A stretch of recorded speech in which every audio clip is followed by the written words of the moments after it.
while we're talking about law and order today and we're honoring the police, one of the ways in which we rebuild the American dream is by allowing you to keep more of your hard-earned money. And that bill that these great congressmen worked on and the great senator here, what it did was very simple. It increased the child tax credit. It meant that we're going to increase take-home pay by about $10,000 over the 4 years of the Trump administration. It means that if you're working on tips or if you're working an overtime shift, the government is going to take less of your money. And I think that's a pretty good idea, because if you're working hard, I think the government ought to keep its hands out of your pocket. We're going to do all those things. Because I believe the American dream is fundamentally about this principle. It's about the principle that for all the parents and grandparents out there, and I'm now the parent of 3 beautiful young kids, I just want them to have a better life than the life that I have. That, to me, is the core of the American dream. The promise that if you work hard and play by the rules, we're going to give our kids and we're going to give our grandkids something that's just a little bit more prosperous, a little bit more secure, and a little bit more proud than what we were given when we were kids. That is, I think, our sacred obligation. That by inheriting a great country from our parents and grandparents, we got to pass on something even greater to the next generation. But none of that matters without law and order and public safety. How can you have the American dream if you can't walk down your neighborhood in safety? How can you have the American dream if you're worried about getting mugged when you're taking your family out to a nice meal downtown? How can you have the American dream when every celebration, every big moment in a person's life, you're too worried about violent crime and not focused enough on the things that make life worth living?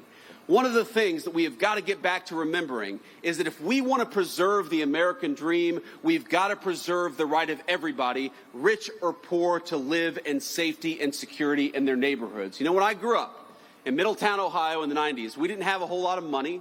I was raised by a woman who struggled very often to put food on the table and clothes on her back. Mamaw. Everybody loves Mamaw.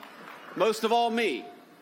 But you know what? For all of the problems that we had, for all the times that Mamaw was worried about where our next meal would come from, for all the times that Mamaw was sometimes terrified that she wouldn't be able to make an important bill payment, we never worried about public safety. And the reason we never worried about public safety, the reason she knew I could go across the street and play in the park in safety and comfort, is because we had something in this country. And that was a recognition, Democrat and Republican, that we stood with law enforcement and we stood with their mission. It didn't matter what your political affiliation was. We wanted to support people who kept our communities safe. And that's something we've gotten away from, because a lot of the people who report on the news, a lot of the people who actually make policy in Washington, D.C., let's be honest, they are wealthy people who can block themselves off from the consequences of the policies they impose on the rest of us. Now, maybe